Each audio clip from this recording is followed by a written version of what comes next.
HOA Karen's voice sliced through the quiet cul-de-sac like a chainsaw through butter, her words dripping with venom as she bellowed. That hideous car is an eyesore. And I'm calling the cops. It was almost comical, watching her waddle toward my driveway, her phone clutched like a grenade, ready to detonate her latest vendetta. But this wasn't just any Tuesday tantrum.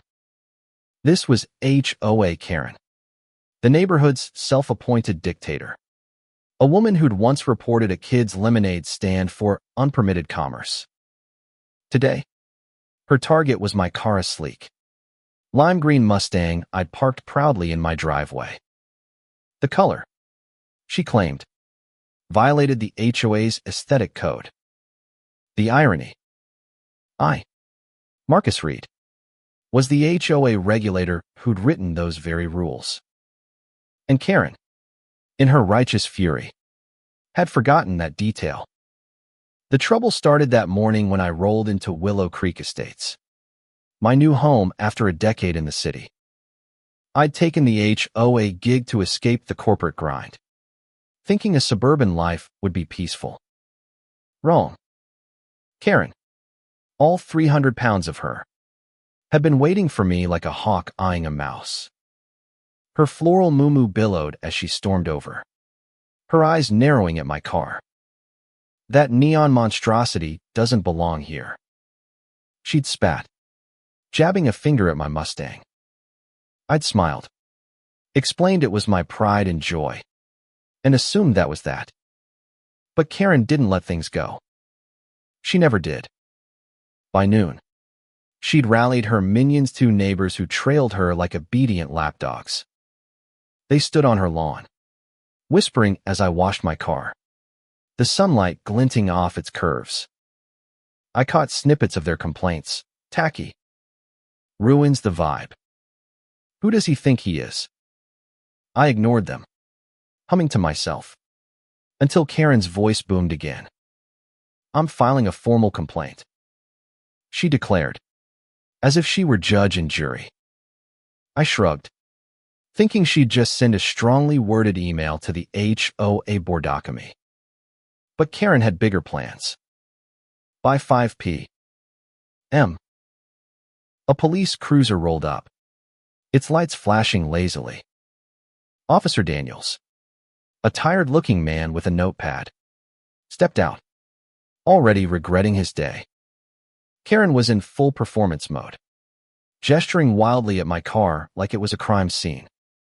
This vehicle violates Code 17B of the HOA regulations, she shrieked, her voice carrying to every house on the block. Neighbors peeked through curtains, drawn to the drama like moths to a flame. I leaned against my porch, arms crossed, watching the circus unfold. Ma'am, this is a civil matter, Daniels said, his tone flat. The police don't enforce HOA rules. Karen's face reddened, her jowls quivering. It's not just HOA rules. It's a public nuisance. That color is practically blinding. She pointed at my Mustang like it had personally insulted her ancestors. I stifled a laugh. The car was bold, sure, but it was also fully compliant with the HOA's color guidelines I'd updated last month to allow vibrant, expressive hues to encourage individuality. Karen hadn't read the fine print. She never did. I stepped forward, hands in my pockets, and cleared my throat. Officer Daniels, I'm Marcus Reed, the HOA regulator. I can clarify this. Karen's head snapped toward me, her eyes bulging like a cartoon villain's. You're what? She sputtered, her voice cracking. The regulator, I repeated, pulling out my phone to show the digital copy of the HOA handbook. I wrote the rules. Page 42. Section 17B. Vehicle colors may reflect personal expression, provided they meet safety and visibility standards. My car passes. I gestured to the Mustang, its green paint gleaming under the setting sun. Karen, you didn't read the update, did you? The crowd, now 5 neighbors strong, including Karen's minions, went silent. Daniels raised an eyebrow, clearly amused. Karen's mouth opened and closed like a fish out of water. That's not possible, she stammered. I've been on this board for 10 years. You'd know if you attended the meetings. I cut in, my voice calm but sharp. You missed the last 3. Too busy policing mailboxes. I hear. A snicker rippled through the neighbors. Karen's face turned purple, her hands balling into fists. This is outrageous, she screamed, turning to Daniels. Arrest him for fraud. Daniels sighed, rubbing his temple. Ma'am, he's the regulator. He's not breaking any laws. You called us for nothing.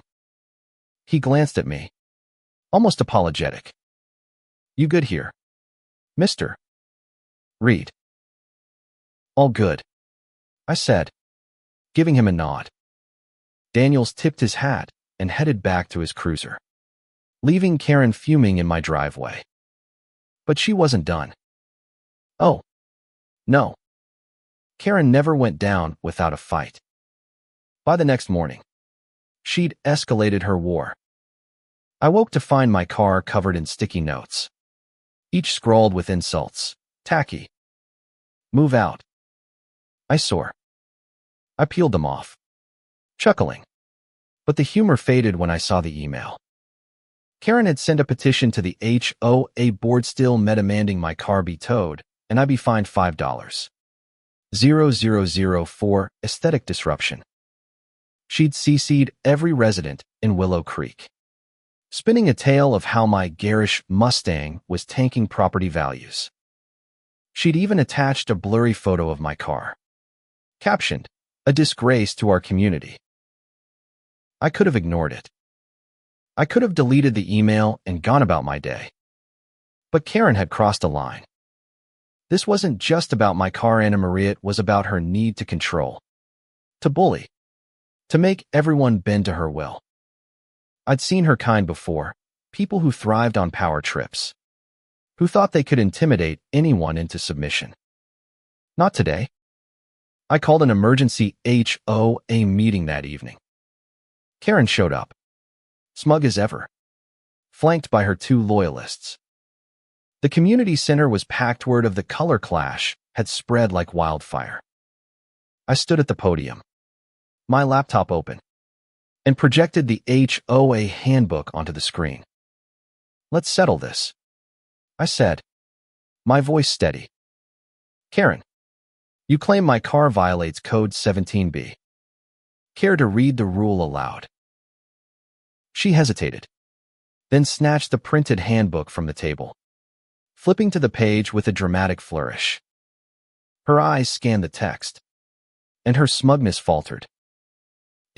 It says vehicles can reflect personal expression, she mumbled, her voice barely audible.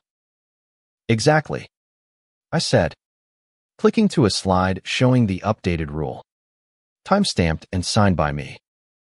I wrote this to give us freedom, not to let people like you dictate what we can love. The room murmured in agreement. Karen's minions shifted uncomfortably. But property values, Karen blurted, grasping at straws. That car is ruining our image. Actually, I said, pulling up a real estate report. Homes in neighborhoods with diverse aesthetics sell 15% faster. People want personality, not cookie-cutter boredom. The crowd nodded, some clapping. Karen's face was a mask of fury. Then came the kicker. Karen, while we're here, let's discuss your violations, I said, clicking to a new slide. Gasps filled the room as photos appeared. Karen's overgrown lawn, her unapproved patio extension, her mailbox painted a garish pink she'd never reported. You've racked up $2,500 in fines over the years. But I let them slide because I believe in second chances. Want to keep pushing this?" The room erupted in whispers. Karen's minions abandoned her, slinking to the back. She stood frozen, her empire crumbling. "This is a witch hunt," she shrieked. But no one listened. The neighbors were done with her reign of terror. The meeting ended with a vote, 42-3, to uphold the new color rules. Karen stormed out, vowing revenge. But her power was gone. The next day, I got a call from Daniels. Karen had tried to file another complaint, this time claiming my car was stolen to get it towed. A quick VIN check shut that down, and she was warned for filing a false report. Karma, it seemed, was swift. A week later, Karen's house went up for sale. Rumor had it she couldn't stand the disrespect of Willow Creek anymore. As her moving van pulled away, I parked my Mustang in my driveway, its green paint gleaming brighter than ever. The neighbors waved, some even thanking me for standing up to her. For the first time, the cul-de-sac felt like home. HOA Karen thought she could bully her way to victory. But she forgot one thing: rules only work when you know them. And I wrote the book. The end.